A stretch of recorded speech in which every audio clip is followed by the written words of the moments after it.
اعطيني مجال، اعطيني مجال، اعطيني مجال لا تقاطعني عن نفسي، أنا دافع عنكم. Uncovered a conspiracy against him. عاملين كثيرة ولكن أن واحد منكم يقاتل بتكون جنوب رشاشة.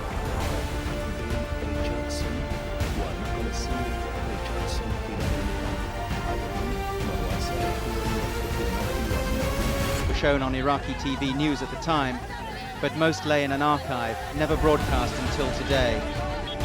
They show, for the first time, the events which started to unfold into रेगिस्तान की विशालताओं में एक साया उभरा जो पूरे इराक पर छा गया, सद्दाम हुसैन। एक ऐसा नाम जो कभी हीरो समझा गया तो कभी जालिम तानाशाह। एक किसान के बेटे से एक ताकतवर राष्ट्रपति तक का सफर कैसे किया और इस सफर में उसने कौन से गुनाह किए जो उसे ऐसी सजा मिली जो कभी किसी को मिली ही नहीं। ये कहानी है एक ऐसे शख्स की जिसने इराक को बदल दिया। आइए झांकते हैं एक ऐसे दौर में जहां सद्दाम हुसैन एक नाम, एक दौर, एक दास्तान था। इराक, तेल से भरपूर सरजमीन, तहजीबों का गहवारा, और इस सरजमीन पर एक ऐसा दौर आया जब पूरा मुल्क एक शख्स के हुक्म का पाबंद बन गया था। वो राष्ट्रपति जिसने कौम परस्ती, ताकत और तानाशाही हुकूमत को एक नए अंदाज में पेश किया। सद्दाम का उरूज अचानक नहीं था, यह एक सोचा समझा लंबा मंसूबा था जो साजिशों, वफादारियों और धोखे के रास्तों से गुजरा। इस डॉक्यूमेंट्री में हम जानेंगे ईरान इराक जंग, कुवैत पर हमला, संयुक्त राष्ट्र की पाबंदियां और वो फैसले जिन्होंने मिडिल ईस्ट की तारीख का रुख बदल दिया। सद्दाम हुसैन 28 अप्रैल 1947 को इराक के शहर अल उज़्ज़ा में पैदा हुआ, जो तिक्रित के करीब एक गांव है। यह इलाका सुन्नी अरब कबीले अल बुनसीर से ताल्लुक रखता है, जिससे सद्दाम का ताल्लुक था। सद्दाम का पूरा नाम हुसैन अल मजीद अल तिक्रिती था। सद्दाम हुसैन एक गरीब और मुश्किल हालात वाले घराने में पैदा हुआ था। उनके वालिद हुसैन अल मजीद उनकी पैदाइश से पहले ही इंतकाल कर गए थे। उनकी मां ने दूसरी शादी कर ली थी।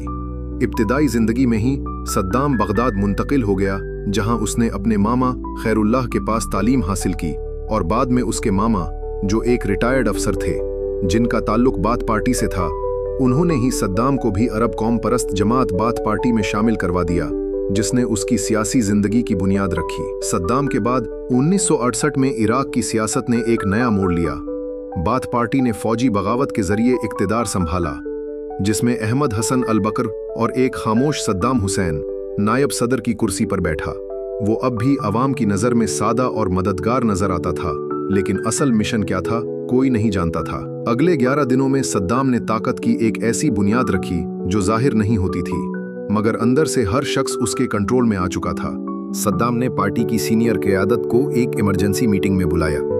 उनमें से कई पर गद्दारी का इल्जाम लगाया गया, कुछ को अदालतों के बगैर सजा सुनाई गई और कुछ को आवाम के सामने मिसाल बनाकर खत्म कर दिया गया। ये सद्दाम बस यही हमेशा कहता, वफादारी करो नहीं तो मौत दूंगा। सद्दाम अब सिर्फ एक सियासतदान नहीं रह गया था, वो इराक का मुतलक्कुल अनान हाकिम बन चुका था।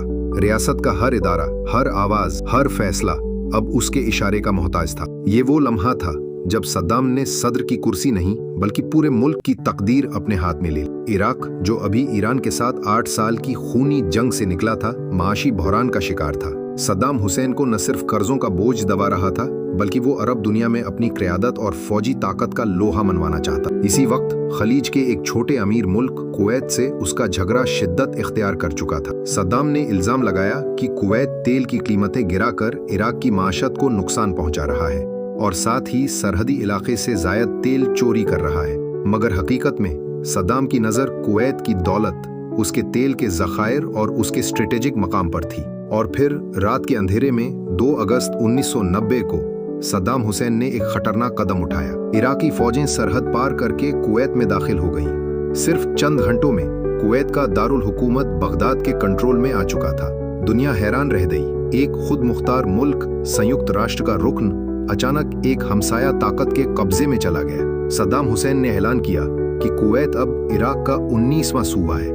उसने कुवैती शाही खानदान को जलावतन कर दिया और अपनी कठपुतली हुकूमत कायम करने की कोशिश की। मगर यह कदम, जो उसके लिए एक फतह महसूस हो रहा था, दरअसल उसकी तबाही की शुरुआत था। संयुक्त राष्ट्र ने सख्त मजम्मत की। अमेरिका और उसके इत्तेहादी कार्रवाई की तैयारी करने लगे और सिर्फ 6 महीने बाद दुनिया एक नई जंग, खलीजी जंग की दहलीज पर खड़ी थी। सद्दाम ने जो समझा था कि वो ताकत का मुजाहरा कर रहा है, वो दरअसल आलमी तन्हाई, माशी तबाही और अस्करी शिकस्त का आगाज था। 2003 की शुरुआत दुनिया के लिए बेचैनी, खदशात और सवालात से भरी हुई थी। अमेरिका के सदर जॉर्ज डब्ल्यू बुश 9 अप्रैल 2003 को सद्दाम हुसैन का मुजस्समा गिराया गया। ये मंजर दुनिया भर के टीवी स्क्रीन पर दिखाया गया। इराक के दारुल हुकूमत में एक दौर के खात्मे का ऐलान। सद्दाम हुसैन मंजर आम से गायब हो गया। कुछ महीनों तक वो छुपा रहा, मुख्तलिफ जगहों पर रुका रहा, मगर आखिरकार दिसंबर 2003 में अमरीकी फौज ने उसे स्पाइडर होल नामी एक खुफिया जमीन के नीचे से गिरफ्तार कर लिया। उसके बाल बिखरे हुए, चेहरा खाक आलूद और आंखों में एक खामोश शिकस्त थी।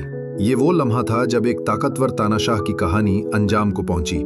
मगर सवाल बाकी रह गया, क्या ये हमला वाकई दुनिया को महफूज बनाने के लिए था या सिर्फ ताकत का एक और मुजाहिरा? 30 दिसंबर 2006, रात का आखिरी पहर। बगदाद के एक सख्त पैरे वाले मकाम पर कुछ साए हरकत कर रहे थे। फिजा में खामोशी थी, मगर उस खामोशी के पीछे बरसों की चीखें, जंगें और यादें छुपी थीं।